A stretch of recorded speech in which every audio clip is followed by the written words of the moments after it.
Hey, so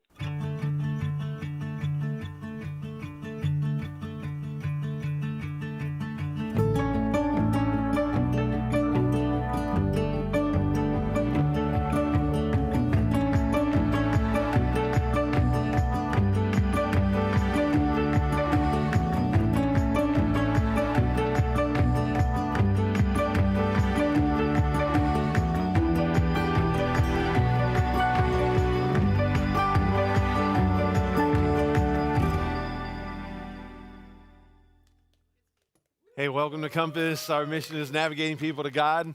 Hey, glad some of you are awake this morning. We're glad that you're here. We know who went to roast me and got some coffee. If you're a guest, an extra special welcome to you today. We'd love to meet you. We'd love to connect with you.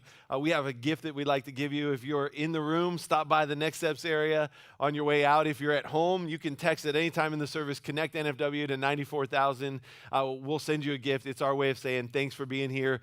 And we are glad that you're here. We're glad you're worshiping with us. Before I get into the message today, just a couple of things that I just want to share. The first thing I'll say is this. If you want to know how much we care about the next generation, just look at Anthony's hair, right? Like, he dyed his hair for students because he cares that much about them.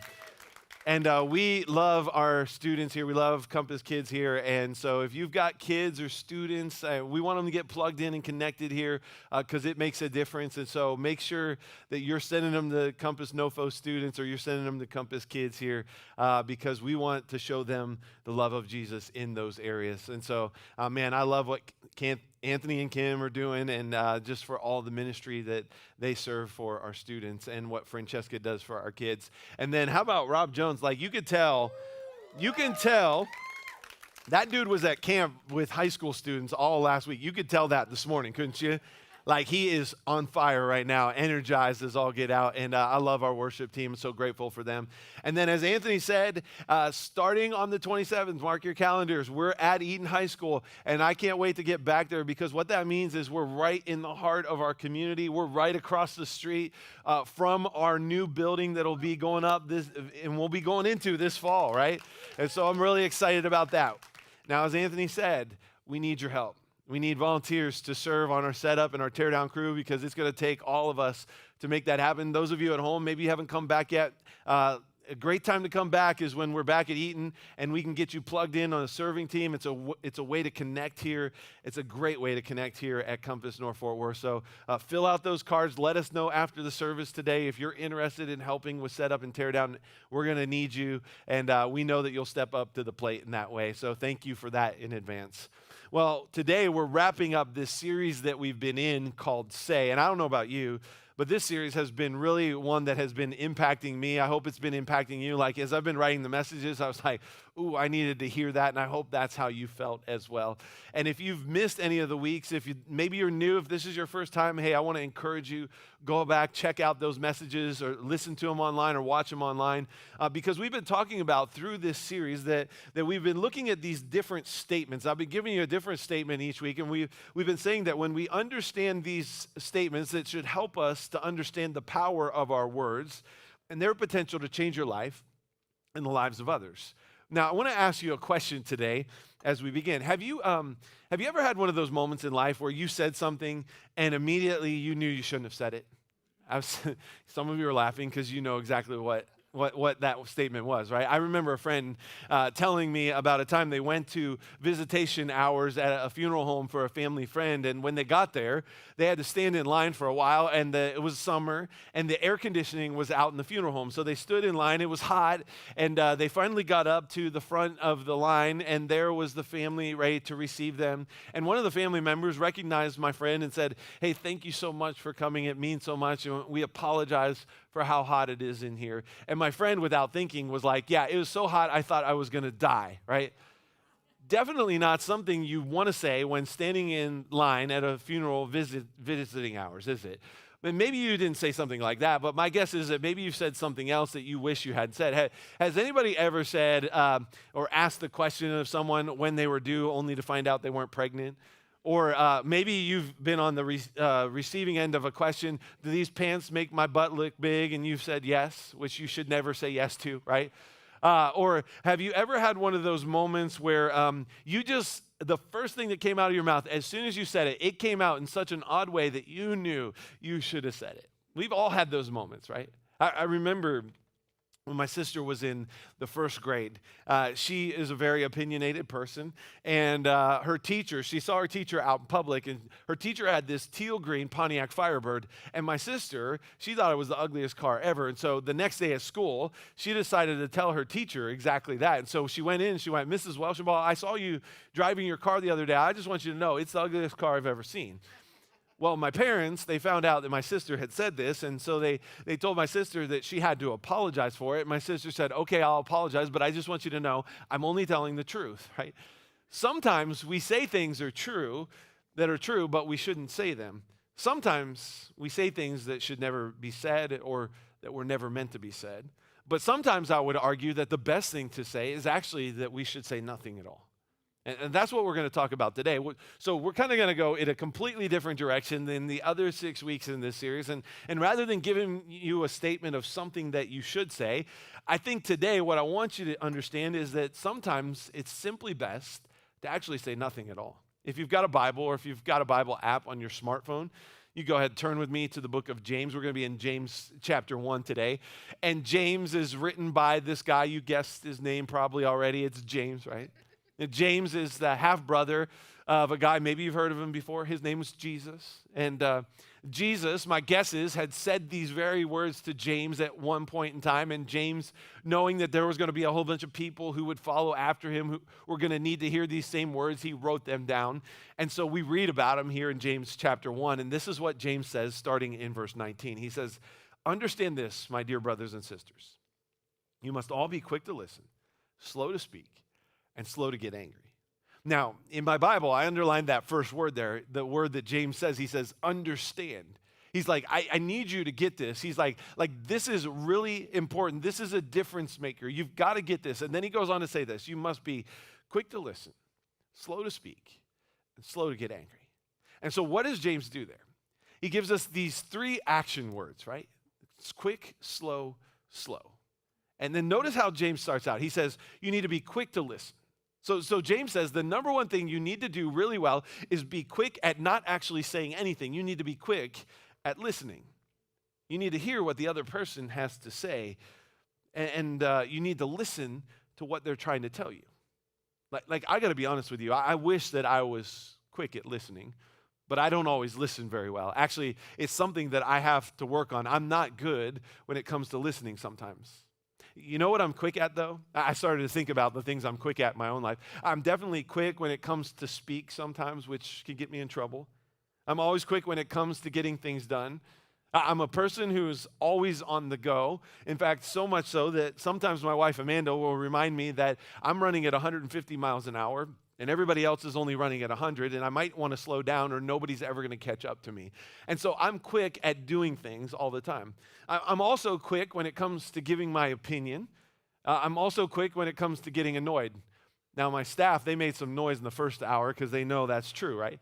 And look, none of those things is actually anything to really be proud of. Actually, in light of what we just read, it's actually the opposite. But when I think about myself, it's true of me.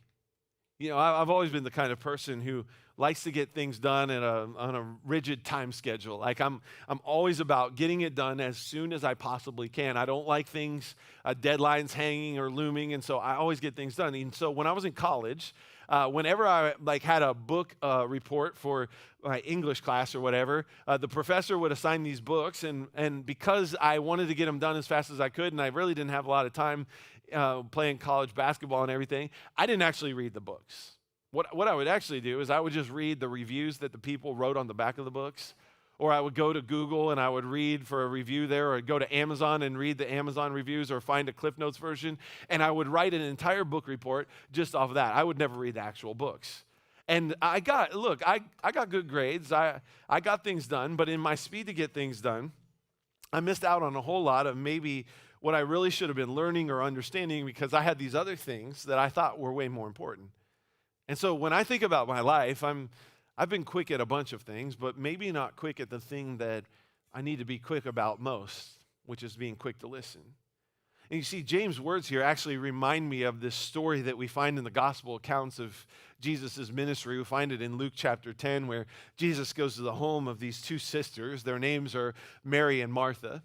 And Martha is kind of the busy bee in the house. She's the hostess with the mostest. She's trying to make sure that Jesus has everything that he needs. And so she's working really hard, and she's taking care of things and making all the food and preparing things and cleaning the house up, while her sister Mary, she just sits there and doesn't actually do anything. She's just listening to the words of Jesus. And this just ticks off Martha, so much so that Jesus actually interjects at this point because she can't believe that her sister's not helping her out. But notice what Jesus says. This is in Luke 10, verses 41 and 42. It says, "But the Lord said to her, 'My dear Martha, you are worried and upset over all these details. There's only one thing worth being concerned about. And Mary has discovered it, and it will not be taken away from her.'" So Jesus, he commends Mary for actually sitting and listening to what he has to say. And he says to Martha, he says, "Listen, you're way too concerned about the details, and you just need to do what Mary is doing." And as I think about our lives, I wonder how many of us maybe fall into the category of being more like a Martha than we do like a Mary. Which isn't a bad thing, right? Like, it's good to get things done, but I wonder if the reason why we find this in Scripture, this story is there, is because Jesus wanted us to understand that sometimes in life, it's better to be more like Mary and just listen to what God is trying to tell us. And when it comes to my own life, I'm a huge work at progress in this. Like sometimes my wife Amanda or my kids will call me out for this because there's these moments where, like, I will be sitting at the dinner table, and they'll maybe be having a conversation with me, and I bring my phone to the table, which I obviously didn't take my own advice in our screen time series, right, and put my phone away somewhere else. And just, in fact, the other night, we were sitting down at the dinner table, and McKenna was having a conversation with me, and my phone went off. I got a text message and an email, and so as she's talking to me, I look at my phone, and then I started to respond to the text message and the email as she's talking, and she says, "Dad, you're not even listening to me." To which I said, "Yes, I'm listening to you. I'm just multitasking." But you know what Jesus never said? He didn't say be quick to multitask. He said be quick to listen. And so when it comes to this, I've got a lot of work to do, honestly. I like this quote by William Ury. He said this in a TED Talk a few years ago. He says, "Listening is the missing half of communication, absolutely necessary, but often overlooked." I'm so guilty of this in my own life. If you're guilty of this and you're watching at home, go ahead, raise your hand in the chat section. If you're in the room, hey, go ahead, raise your hand if you're guilty of this as well. Even though I can't see most of your hands, right? I know, like, don't make me feel alone in this, right? But here's why listening is so important. I love what the wisest man to ever live, Solomon, said, Proverbs 12:15. He says, "Fools think their own way is right, but the wise listen to others." In other words, I think what Solomon was saying when I read it, this is what he actually said: "I pity the fool who doesn't listen to others," right? That's my best Mr. T impersonation today. And I got to be honest with you, when I read these words of Solomon, it stings a little bit because I know that sometimes I'm just not good at listening. And look, being a good listener means you put the other person first in the spotlight. And it's allowing yourself to really take in what they're saying, to listening to their inflection and watching their body language. Or in other words, I think what we have to understand is this: when it comes to genuine listening, we don't just listen to what is said, but what's not being said. We don't just listen to the words, but what's behind the words. This is so critical when it comes to communication. Actually, have you ever wondered why in elementary school they teach reading and writing but not listening? Do you ever think about that? Like, some of the parents in the room, you're like, "Can I get an amen to that? Because my kids, they don't listen to anything," right? But imagine for a minute if we lived in a world where we actually listened first, if we were quick to listen. Parents, imagine for a moment if you simply were more quick to listen to what your kids were actually saying. What if you listened to what your kids were saying? Maybe what would happen is that you could understand them better, and because of that, you might be able to lead them better. Or how about if you're married or in your relationship, husbands and wives, what if you actually listen to each other better? My guess is what might happen is you might have happier marriages, and there'd be fewer divorces that would happen in this world because we chose to listen to what the other person had to say. Or what if leaders actually listened to those that they led? My guess is there might be some positive change or even innovation that might happen. Or how about this one? What if churchgoers actually listen to their pastor, right? Some of you got that. The rest of you are still asleep, but just trying to figure out who's awake today. Now think about your own life. And when someone really listens to you, it makes you want to listen to them, doesn't it? Because when it comes to listening, listening is contagious. And James says you got to be quick to listen. And then maybe the key to understanding this is what he says next. He says, so it's quick to listen, and then it's slow to speak. So now we're going in the opposite direction of quick here. We're going slow. And again, our go-to guy on this is this guy Solomon. And if you know Solomon, then you know the kind of the backstory. Solomon was a guy who had 700 wives. He had 300 mistresses. My guess is that Solomon had learned to be slow to speak maybe one or two or a couple thousand times in his life with all those women around, right? But listen to these wise words from Solomon. He says this, so let your words be few. Too much activity gives you restless dreams. Too many words makes you a fool. Let your words be few because too many words, he says, it makes you a fool. As the famous rap theologian DMX would say, when you act a fool, you lose your cool, right? I actually think he got those lyrics from our boy James. We're going to get back to that here in a minute. But listen, if you're in a relationship, maybe you've experienced this. If you're married, like this is probably how it goes for you. Like one of you in the relationship is one who wants to talk things out right away. And the other one is more of a processor and likes to take some time. And I see some of the nudging going on right there because you know who you are. Some of you at home, you're nudging the person sitting next to you. For my wife, Amanda, and I'm the one who wants to figure things out. Remember, I'm quick. So like I want to work through the argument as fast as I can, where Amanda, she sometimes is more like a processor. She wants to take her time, and she doesn't want to fire away in the heat of the moment because she knows that she might say something that she would regret. But for me, I want to get it figured out now. And that doesn't usually go over very well. Because, I mean, there have been many times where I've tried to move the conversation forward, and I've tried to give some opinions or thoughts on things, and that usually ends up with Amanda saying something like this, oh, thank you, Pastor Nate, so much for being my pastor in the midst of our marriage arguments, right? And it's in that moment that I know, like, I am in big trouble, like I have really messed it up. You see, when we aren't slow to speak, it creates conflict. I would even argue it creates unnecessary conflict at that. Actually, you've probably figured this out, right? But there's this direct link when it comes to opening your mouth and anger, which James talks about. We're going to get to that in a minute. But before I do, let's go back to this. If there's a relationship that you have where one of you is quick and one of you is not, usually what tends to happen is like, I want to discuss it right away, and I want to get things figured out. And so I'm the kind of person, like when there's an argument, that the way I would describe myself is I'm the amped up kind of person. And my wife, Amanda, she wants to process. So she's more of a locks up and doesn't want to say anything. And so what it becomes is this battle of the amped up versus the locked up. Now, here's the problem with this. I want to speak immediately while Amanda needs time. When we first got married, even though we had been dating since we were like 5 years old and we've been dating for like 17 years, right? We still hadn't figured this out. So we went to a marriage conference one time, and I'll never forget the speaker at the conference said, is describing the relationship that Amanda and I had, where I'm the talker and she's the processor. And he said, if that's how it is, then you have to set a time period where you don't say anything. But then there's a time period where you have to say something. And so for the amped up person, what that meant is that I wasn't allowed to say anything for X amount of times that we would agree on. And then Amanda, after that amount of time was agreed on, then she would have to actually talk. And when we tried this, it actually worked, because think about it. When it comes to time allows you to process. It allows you to think before you speak. If you're the amped up kind of person, you'll probably say something you regret. If you're the locked up kind of person, you'll hold on to it. You'll never talk about it, and that's not healthy either. And you know who wins in the battle of amped up versus locked up? Nobody. So this is why James says, be quick to listen and slow to speak, because too much talking leads to something that grieves the heart of God. And you know what it is? It's sin. In fact, listen to these words. Proverbs 10:19, it says, where words are many, sin is not absent. When we aren't quick to listen or slow to speak, those things They can lead to anger. And so we got to take to heart these words of James. Be quick to listen, slow to speak, slow to get angry.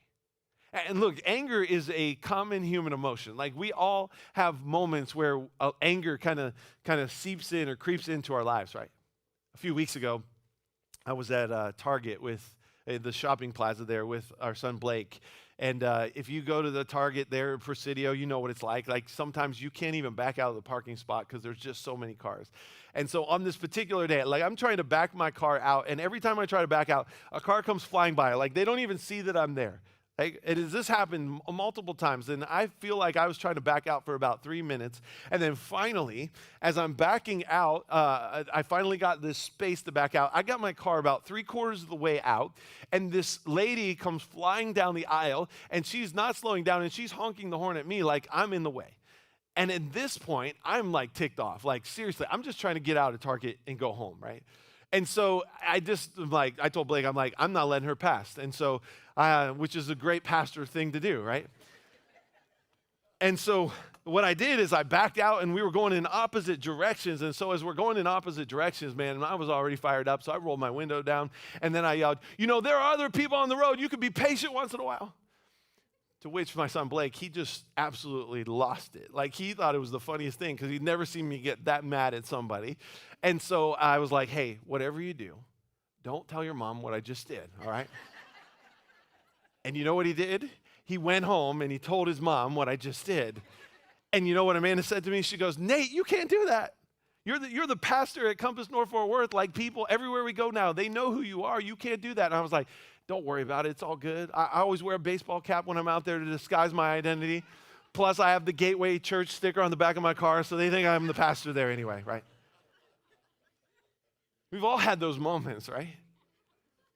They make us angry. That make us angry, haven't we? I mean, you've had that blow up. You've let loose on the other driver. You've gotten upset with your kids. You get frustrated with the person who puts the toilet paper roll on the wrong way, right? Or doesn't put the toilet paper on the roll at all at home when it's empty. You get frustrated at the person who squeezes the toothpaste from the middle of the tube. Like, you've getting frustrated at some of these little things, but maybe there are those of you who get angry at something that's a little bit bigger. Maybe it's poverty that makes you angry. It's child abuse that makes you angry. Sex trafficking, racism makes you angry. And look, I want you to hear this today when it comes to anger. Don't confuse anger with indignation. James is talking about temper here, not justice. He's talking about rage, not righteousness. And here's the reason why he's so passionate about all this. Look at what it says in verse 20. It says, human anger does not produce the righteousness that God desires. So what James is getting at here is this deep-seated stuff. He's talking about the evil and the hate that anger can produce. And then he goes on to say this, verse 21. He says, so get rid of all filth and evil in your lives and humbly accept the word that God has planted in your hearts, for it has the power to save your souls.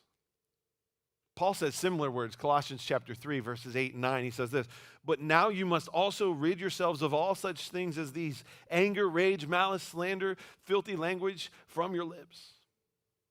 Like, I think this is pretty important to understand. Our failure when it comes to listening and using words well and slowing down our anger, it produces evil in our lives. James calls it moral filth. Probably a simpler way to describe it is this: it's sin. Not always, but anger oftentimes is the genesis of sin. Paul wrote some other words, Ephesians 4:26. He says, in your anger do not what? Sin. So understand, it's possible to be angry and not sin, but that's a slippery slope. And all it takes is one wrong step, and you're spiraling out of control. You're headed where you don't want to go. Have you ever been there before when it comes to anger? Like, I know that I have. Which is why this pattern is so important to remember that James gives us. He says, let's be people who are quick, slow. Or maybe a simpler way to say it is this: let's just be people who choose to be patient. When you patiently listen, when you're patient to talk, then you'll be patient with others and their mistakes, and it'll keep you from getting angry. Because as James says there in verse 20, Anger is not what God desires for you. You see, when you fail to be slow to speak and you're quick to listen, then you become angry, and that's our way of taking control and trying to prove that we're right. The problem is James says that's not what God desires for you. In fact, I want to read those words again in verse 20 because you got to get this. He says, human anger does not produce the righteousness that God desires. He says, it's not the righteousness that God desires. When you get angry, it's my righteousness. My anger produces my righteousness. It's this idea that I'm right, you're wrong, and it doesn't matter what you say. It doesn't matter, I'm winning this argument. But you see, that's not what others want from you, and that's definitely not what God wants for you. He wants you to be right with others and right with him. And Jesus was constantly trying to prove this point. In fact, there's an account in the Gospels of Jesus' life where this religious expert of the law comes to Jesus trying to trick Jesus actually, and he asks him this question, Jesus, what's the greatest commandment? And you know how Jesus responds? He says, you're to love God and you're to love people. Or what he's really getting at is this, he's like, you're to be right with God, and I want you to be right with other people. And the way that we do this is we follow this pattern, quick, slow, slow. And look, I get what some of you might be thinking. You might be listening to this and you're going like, yeah, I hear what you're saying, Pastor Nate, but in my mind, all I'm thinking is all I do is win, win, win, no matter what, right? Like that's what comes to your mind. But let me tell you that is not a winning strategy. Look, if that's what you might be thinking, can I ask you something today?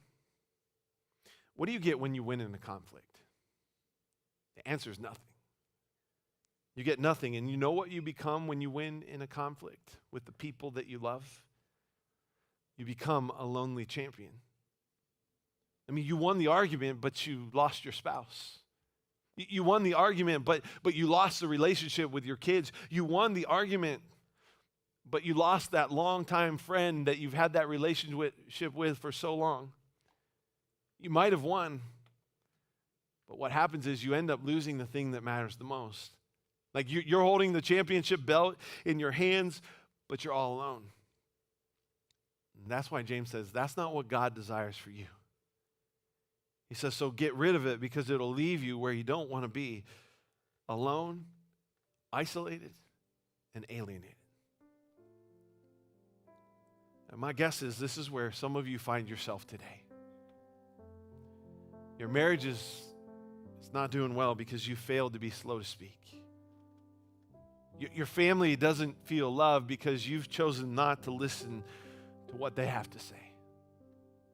Your career looks like it's spiraling out of control because you lost your cool at work. Or your friendships don't seem mendable because of the hurt that you've caused with your words. For some of you today, your pattern has looked more like this, slow, quick, quick. And maybe today is the day where you need to turn things around. Maybe today is the day where the pattern needs to begin to reverse by simply saying nothing.